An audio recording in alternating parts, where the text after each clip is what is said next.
Is that road passable in front of you, or did a bunch of debris and power lines just get knocked down in front of you?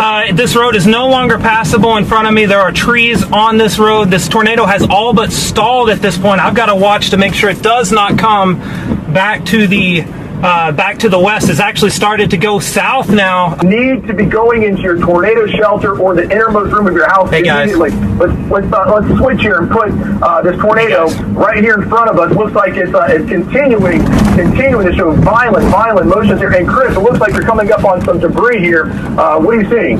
Guys, there are houses through here that are just completely gone right now. All the walls are down. Oh my goodness. The trees have been stripped bare through here. This is not a good thing. The houses through here, there are several from memory, and yeah, they are all just they're just gone right now.